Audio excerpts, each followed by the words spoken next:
With Tim Hanson of Swift Racing, and Tim's going to take us through the vELO score, how he came up with it, what it tells us about a rider, how you can use it, what vELO 2 is, and how is vELO 2 different from vELO, and then we'll go into a variety of random tangents, I'm sure. So thank you, Tim, for taking the time. Sure. Happy to do it. This is the first time I've actually spoken about vELO 2 outside of the Discord. So. Oh, really? Oh, I'm sorry. Yep. I didn't even ask No, if it was. no, Okay. it's fine. Yeah. So this is a good opportunity for me. Great. Do you mind going through the factors that influence a rider's vELO score to start, so that people know what it is and what we're talking about? So if we're talking about the current vELO incarnation, it is essentially, it uses a formula which is kind of based on compound score, which is a fairly predictive for professional cyclists. It's a fairly predictive metric for how a race is going to end up. So initially it was done exactly matching the compound score formula, but pretty quickly we found out that the Zwift user base, myself included, doesn't fit the criteria of the average professional cyclist. So by and large, we're a lot wider range of heights and weights. So we found that kind of as a collective on the Zwift Racing app Discord, that some alterations needed to be made to make it more accommodating for especially lighter riders. So the ZRCS, which is, ZR compound score, kind of takes some of that into account and tries to make up for that shortcoming. So essentially the outcome of that is your initial seed or score or rating. All these things kind of are synonymous. And then the big change from the normal racing, at least up until ZRS came to be, was that your score changes after every race in which it is enabled for. So there are some events where your vELO does not change. So team time trials, for example, ZRL, only because I don't have a data source that can get the updated ZRL results. So after points are counted up. But for your basic scratch races, Z racing, dirt racing series, ladder, all of these sort of community-based events, those are vELO enabled. So you can then go to your profile and kind of view your score over time. So the compound score, I guess I didn't answer your question, so apologies. The compound score is only based on your weight and your 5-minute watts. So it does a calculation with those two values to kind of come up with this initial number.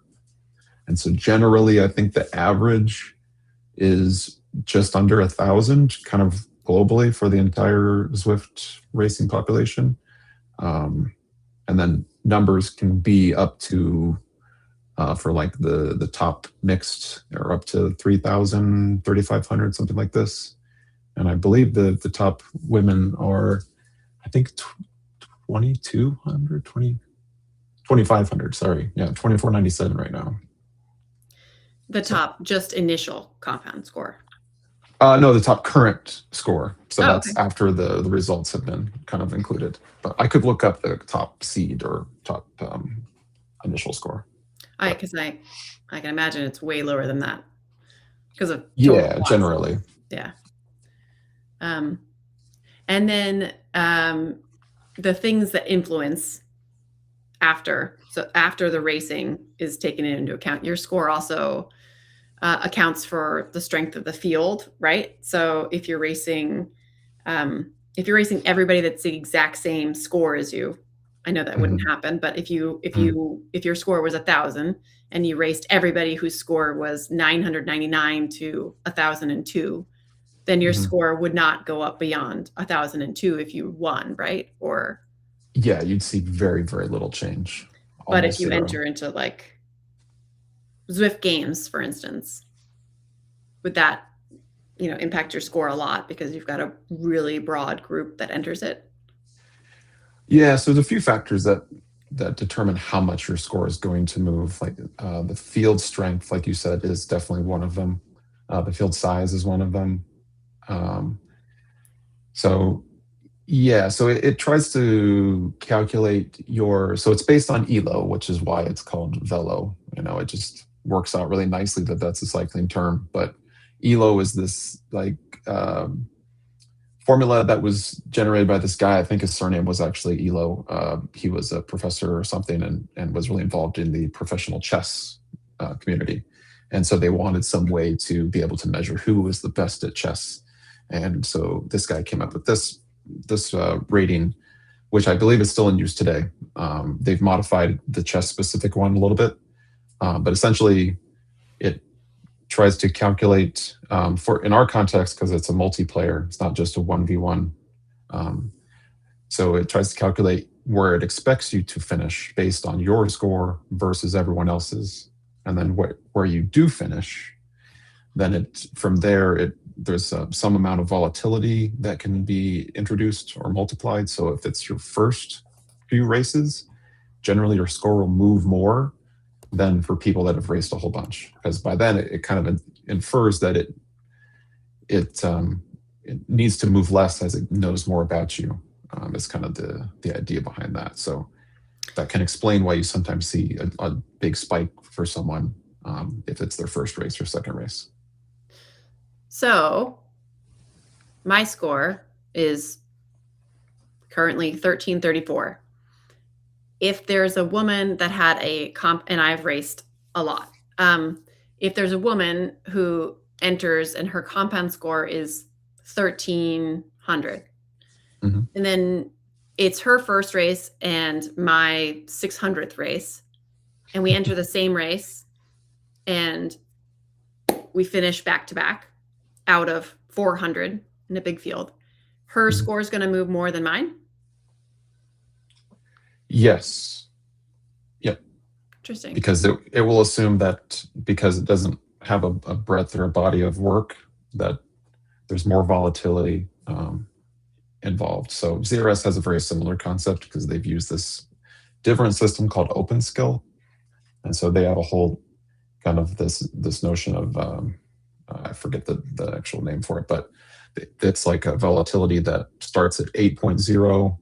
These are just numbers, but then gets lower and lower as you do more events. And the thought behind that being that your score ought to move less and less unless you perform in a way that it mistakes. So you still can get a big movement if it's your 600th race. You just have to do like a lot better than it thinks you should, or a lot worse than it thinks you should have. Got it. So something like ladder, I think, is an interesting one to have it on for. Just, I mean, ladder is very tactical in a way that it doesn't necessarily mean it's what you can do.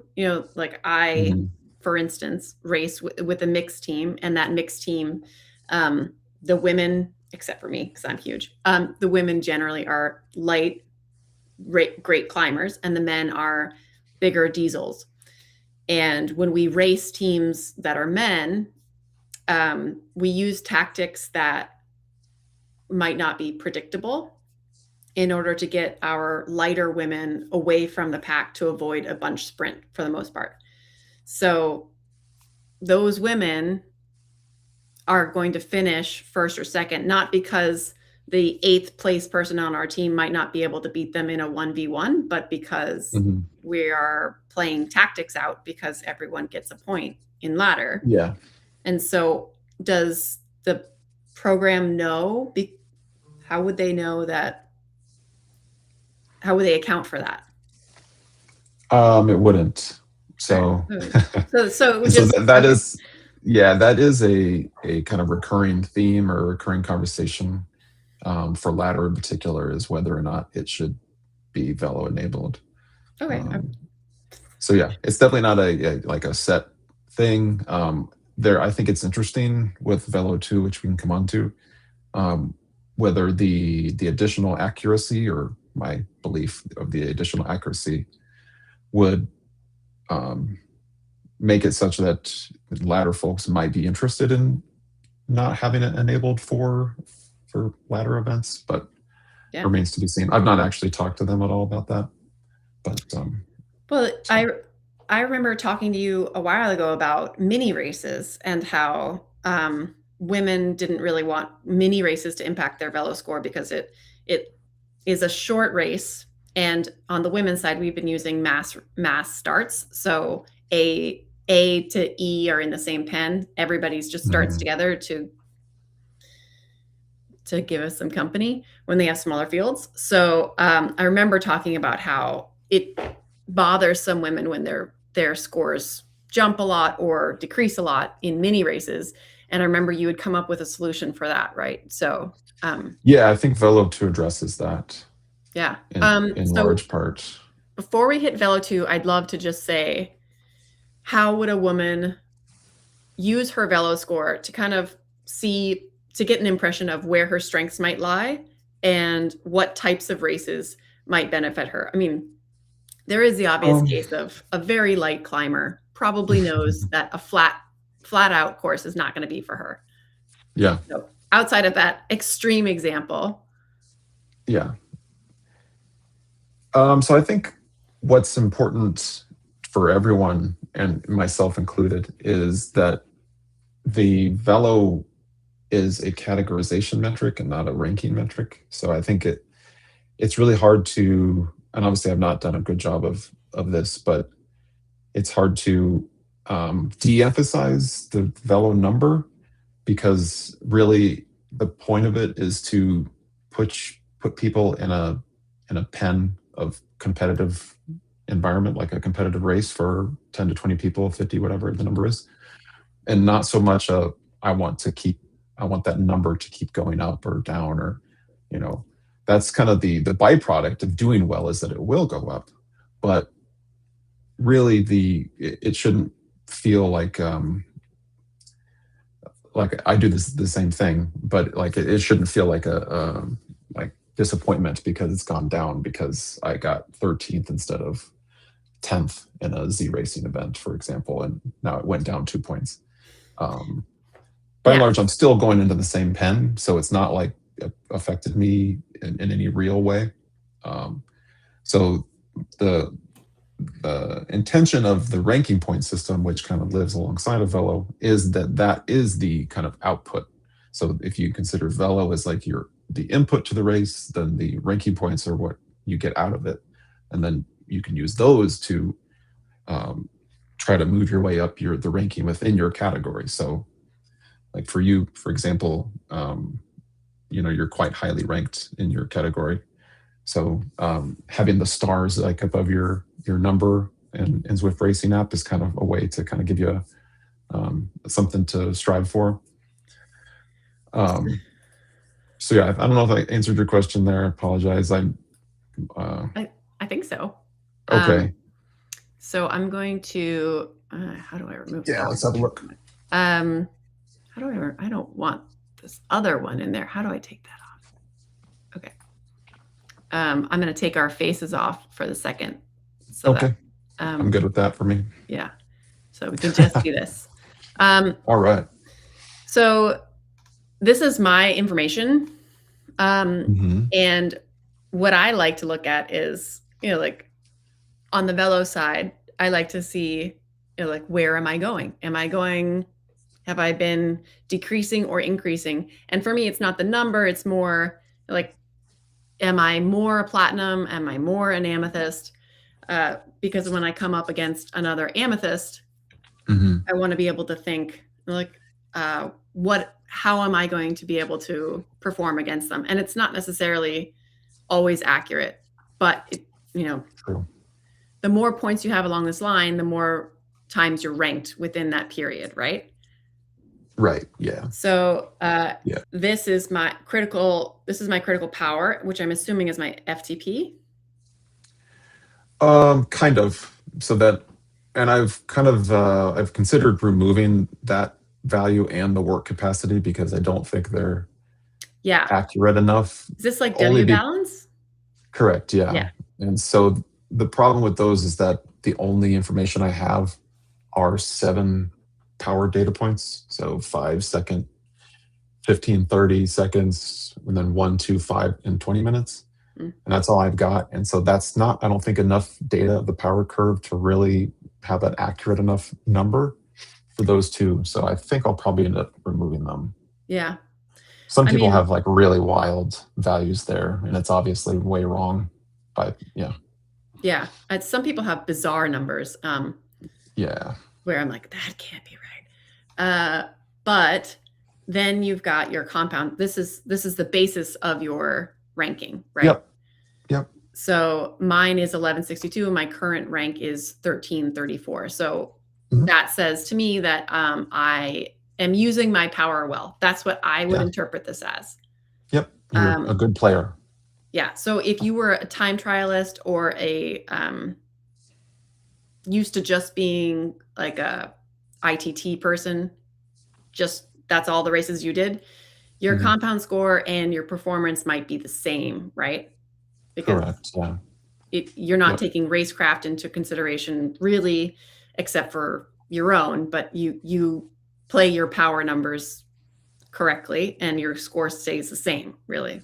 If you're a really bad time trialist, I guess it would go down, but the more you Right. race in other types of races, the more your score could go up based on racecraft. That would be my interpretation, right? Yep. So if I look That's at another racer and I don't know them and I see that their compound score is way lower than their actual score, my interpretation as a person who's snooping or trying to help, whichever you how much credit Mhm. you want to give me, I would say like, Yeah. oh, that person is probably a better racer than just a better racer. If the score was higher than their current number, I would say either they're detraining or they had an injury or they're not a really smart racer. Yeah. I mean, smart, that's the wrong word to use maybe, but Right. I think that there are scenarios where someone's velo score is much higher than their compound score, but they're not as trained, and that's because the velo score is kind of sticky. You have to not race for a very long time for it to fully disappear. So otherwise, like if you return after a 3-month absence or something, it's going to keep your score from before. So if you had, taken the summer off of riding or something, done some other sport or whatever, you'd come back and probably have to gain back the fitness to kind of bring those numbers closer together. so then your compound score changes constantly, or Yeah. how Yep. often does that refresh? So it's based on your best 5-minute power over the last 90 days. So as those best efforts drop off that 90-day window, then that number would change to reflect your new bests. Got it. Okay. So before I think we should go to velo too soon, but This is one, good. Yep. Mm-hmm. how often do you think this accurately reflects, like, I would never identify as a sprinter? And Sure. So I think this was kind of exploratory. It's not used for anything. So like the velo platform doesn't take this information here into account at all. But what it's trying to do is to say, what is your let's see. So for in the case of sprinter, it's like, what's your power percentile for the sprintier segments of the power curve? So for example, like we'll say 15 seconds only. And so compare your percentile against the broader community against your percentile for compound score. And so if it's higher or lower, then I'm sorry. Even for me, this gets confusing a little bit. So what I'm talking about is the terrain handicaps. So I'll come back to those. So, but for the phenotype, that's all it is. So it's for the elements of the power curve that contribute to what we called as a sprinter. So basically, that's 5 seconds, 15 seconds. It's what percentile you are against everyone in the sprint race or Zwift racing community. And so you can kind of see that in your power radar. So how you're, those sort of parts of the curve are kind of, closer to that 100th percentile. Yeah.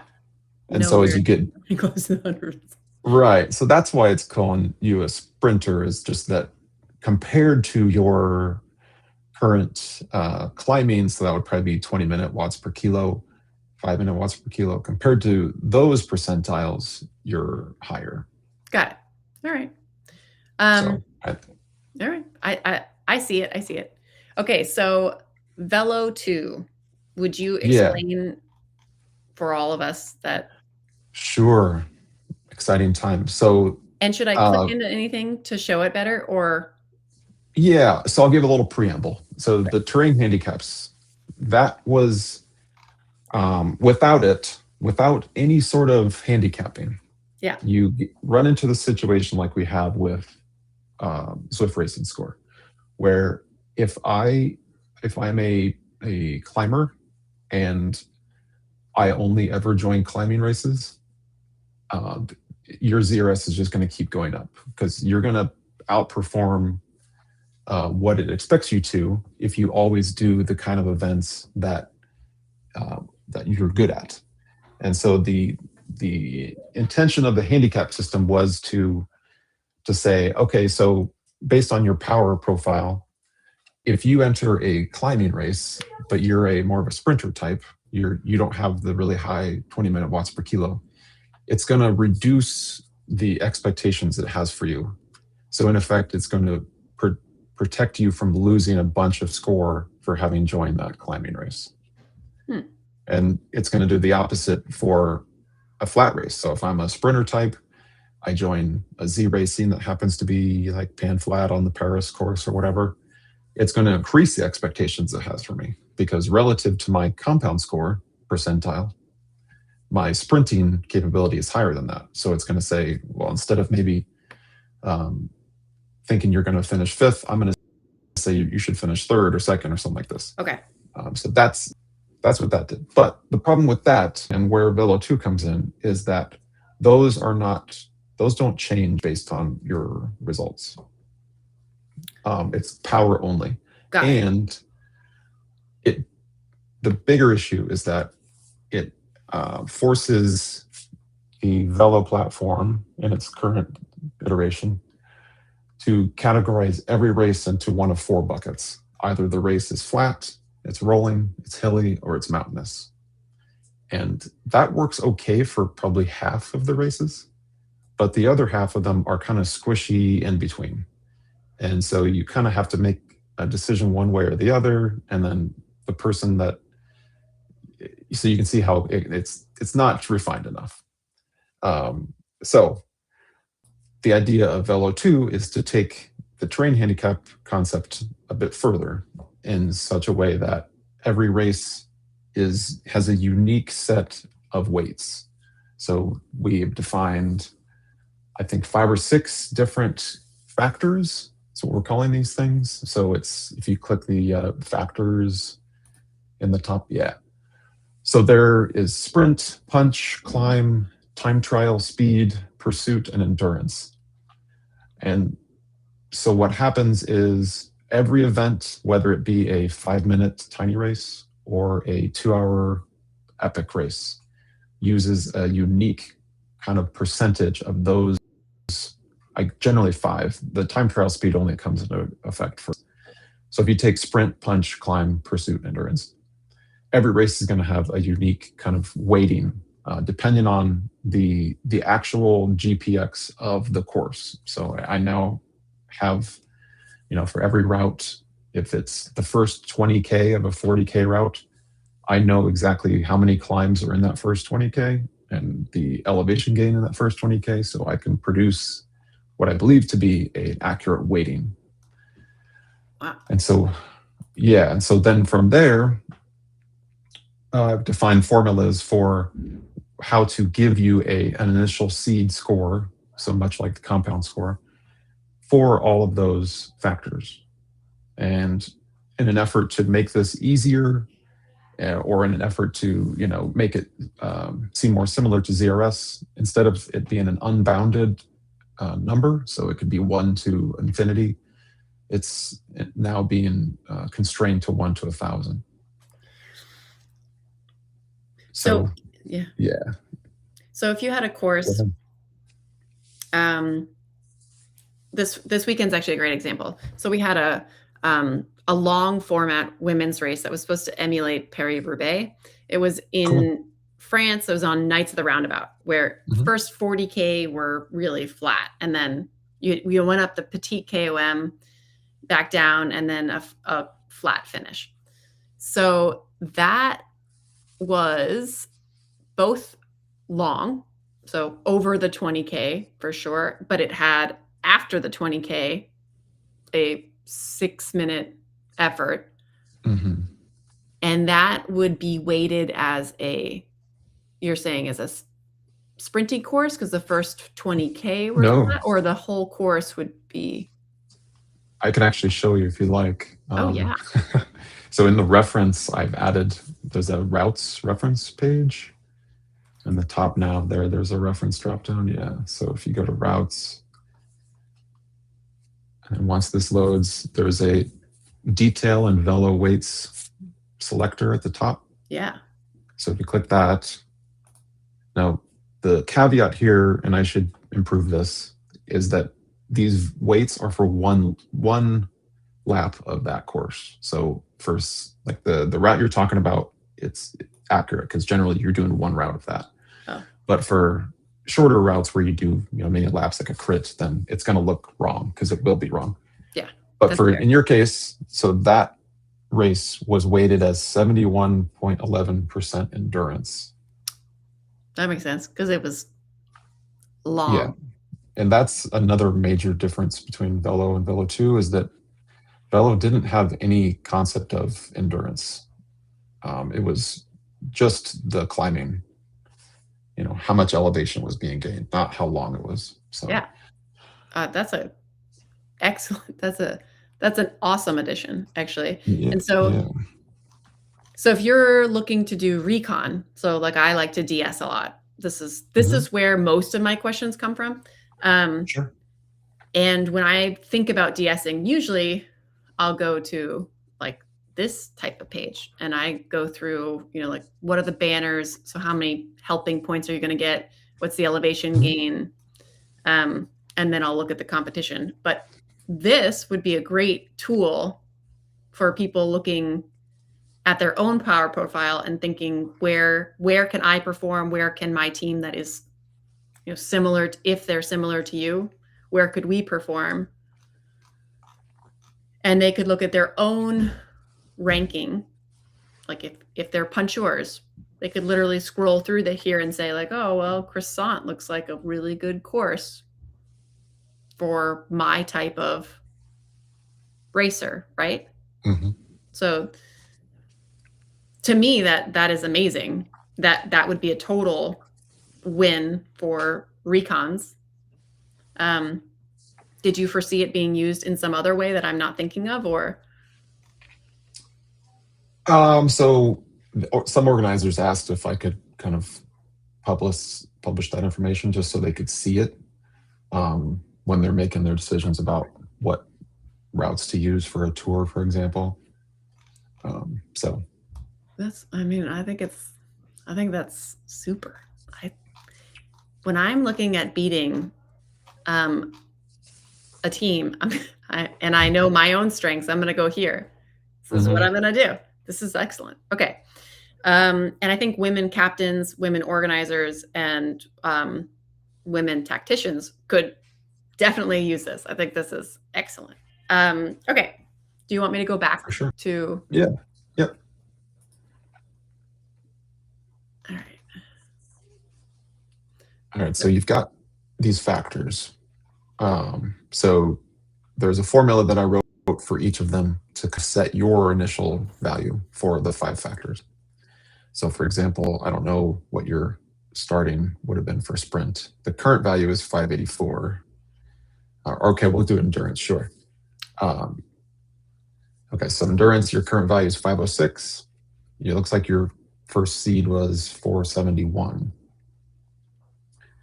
So what I'm trying to do here is to, instead of that value only ever being based on power, it's now based on power and results. So if you do well and you're going to gain 10 points from the result of the race, and we're going to get kind of in the weeds nerdy here for a second, but so that 10 points, so say that you gain 10 points from the velo output is 10 points gained from that Knights of the Roundabout. 71% of those 10 gained points would go towards your endurance rating. So you would have gained 7.11 points to your endurance factor as a result of that. And so, yeah. So that's why you can see. So that's what you're seeing there is for that last race, the portion of the output that was towards endurance was added to your endurance factor. And then that dashed or dotted line is showing you your seed value over time. So some people wanted to be able to visualize. So you can see your punch is still going up, even though it looks like maybe you've had some best efforts drop off somewhere late January there. Yeah, I detrained, but it's fascinating. So you see how it's, so that was definitely not a sprint change. Yep. So it looks like you did one race that had a lot more sprint than the others. That one where you've went up a lot, but that one. Yeah. Some sort of ladder race on a pretty flat terrain. Dying on ladder. Check. This is awesome. I think this is a great tool for someone to look at themselves. Like, sure. I felt really good about that race. Let me go look at that, how it impacted my velo 2 and how it changed, my ranking based on what my seed was. Like, does it look like my fitness is going down and then I have an outperformance? It also could be really good for organizers who are maybe looking for performances that don't fit. If you have a race organizer that's going through after the fact and looking at, possibly world-class performances when someone hasn't before been a performer. So maybe ladder should use this. This is great. So one of the goals is that there's a lot of data here, a lot of data science and stuff. So the tick mark to show seed or not is kind of my way of, and as this client, I'm going to rewrite this client this summer, but one of the goals is to make it more approachable, but that if you want that amount of data, an amount of detail, you can get to it easily. But maybe by default, you don't see as much, just so it's kind of approachable and people can kind of see, the smallest amount of data possible to kind of get them interested in seeing more. So that's why by default, yes. So that's why by default you'll see the ratings and not the factors. Yeah. And what the rating is, just to kind of finish the thought on that, is I take what the average race is in terms of weighting, and then use that to determine your actual rating. So what's happening is all your factors are what's changing behind the scenes, and then the rating that you're actually seeing is like the roll up of all those things. Got it. So this is all of your factors combined. Correct. So for the average race, which I could look up what that is, you would have a score of 557. Now the time trial is where it's different completely, because I don't know if you know of Gopher Dave, but he's a pretty legendary time trialist in the Zwift world. But he has a formula that he provided that is crazy accurate for determining the time trial results. So that is like a completely separate thing. So that time trial speed factor is in that formula, and so it's not related to your power only. It's got like your height and your weight, and it's got some other kind of interesting pieces that it uses. Interesting. So that's being tracked separately currently. I'm not really sure if that's where it's going to land. Again, trying to keep things as simple as possible. It may just become a factor only. Don't know yet. Yeah, I mean, it's a totally different skill set, so I can see the argument for keeping it separate. Yep. Okay, I had sent you a couple questions that I feel like we could hit on. Sure. That I have to pull up because I don't remember what they were. Let's see. So this one, the women's racing community is smaller than the men's. So how does the vELO system handle point inflation or deflation in smaller fields? I feel like we did hit on it briefly in the beginning, but yeah. But essentially, if you're racing a smaller field, the assumption is that it's going to have less impact on your vELO score, even if you are new, right? It depends. So I think there are cases where smaller field sizes can lead to larger changes. Because if there's a bigger spread, or yeah, so you can see how in a race of 100, if you finish 50th instead of 45th, that's the percentage difference there is much different than in a group of 10 where you finish 6th instead of 4th. If you can, I don't know if I'm explaining that very well, but so that's like 5 out of 100 difference instead of 2 out of 10 difference. Yeah. So it's very small in terms of the outcome, but the system, the current one at least, isn't good at making that, interpretation. Like I feel like if I want to take it to like another level, it needs to kind of give instead of saying you should be 12th, it should say there's a 50% probability you're 12th, but a 10% that you're 11th or 13th, and then like a 10% that you're 10th or 14th. You know what I mean? Yeah. So and that's more of what the nice part of open skill approach, the ZRS, is that that's kind of what it does is it provides kind of a view of where you think you could land instead of saying one number only. Yeah. Okay, cool. And then mixed, do you think when a woman is going into a large mixed race format, so a race like Zwift Games, and many women don't want to enter the women's pen if it's 2 people, which I'm also in that boat. So if they're looking at which race to join in a big format like Zwift Games, then do you think the factors their ranking in the vELO 2 would be maybe something they could look at to say, like, should I join one on Piqui Pave, or should I join one on, I don't know, the Crown? Is that a new one? Cobbled Crown? Yeah, I think that's the Richmond one.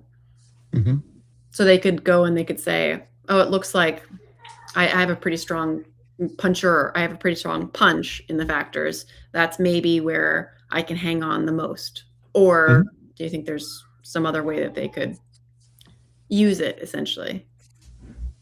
Yeah, no, I think that's right. You could certainly review where your current strengths are and match that up with the event weighting. Okay. Yeah. It's only as good as the data it has, so that's the caveat as well. As if you're just coming in from a several months outdoors riding and racing or what have you. So the fall with racing apps. Yeah. Completely. So that's where you get into these tough conversations of having to make the vELO sticky, because people who raced all summer, now they don't want to have to race against the A's that are just getting their ZRS back from having been away all summer. So that's always a tough problem to solve. That ZRL, when you're like, wait, they're an A. They're an A. They shouldn't be in here. Yeah. But they're not. The first ZRL of the season is always chaos. Yeah. Okay. Well, I feel like you probably can hear my children yelling louder and louder in the other room. So that's probably my indication that my free time is up, and I should make sure that the 7-year-old isn't in a headlock. So I'm super interested in any feedback, particularly the vELO 2 that relates to like if someone feels like it reacted in a way that they didn't think it should have based on a race. Would love to hear that, good or bad. Bad, better even than good, just to be able to make iterations. This isn't done for sure, even after it becomes what I hope to be the default. yeah, In the summer, I want to keep iterating. Don't want it to just atrophy. I'm a big fan of identifying someone's superpower. Like everybody has a relative superpower. And I feel like Sure. being able to break out the factors is crucial to that, because it's a visual explanation of like, you might suck at sprinting, and I'm guilty of that. But let's go look at your factors. Like maybe look at this superpower. And I feel like it's a powerful visual. So I think it's great. And I think I'll use it. And I know at least a couple race organizers on FCC are going to love it. So hooray. This is awesome. Thank you for all the work that you've done. And absolutely. Hopefully we have feedback. And when we do you want women to go onto your server to give you feedback in there, or do you care? Yeah, that'd be fine. That's kind of the easiest for me. Yeah. I tend to not venture out too much. Like I'll go to the Facebook every now and again. Generally, as I'm heading to marketplace to whatever, just kind of kill time looking to see what's for sale in my area. I don't really engage with the platform otherwise, but a lot of times like a Zwift related thing will pop up. So I'll like, ooh, better check this out. But yeah. All right. Well, I'll tell them to wait. Do you have a group on the do you run a Zwift racing Facebook group? No. There's a few groups that I'm a member of that I'll try to keep up with. Okay. On occasion, but generally, yes, Discord's the way. All right. There's lots of good folks there. I'll either bring you the feedback to your Discord or tell people to go give it to you on Discord. That works for me. Yep. Okay. Email, Slack, all that stuff is available too.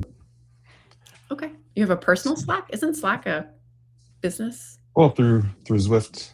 Oh yeah. Not everybody has the Zwift. Yeah, that's true. Everyone's lucky. Yeah. Lucky. Yeah, lucky you. Anyway, all right. Thank you for your time. And absolutely. This is awesome. Thank you. Yep. Okay. Sure. Bye. Take care.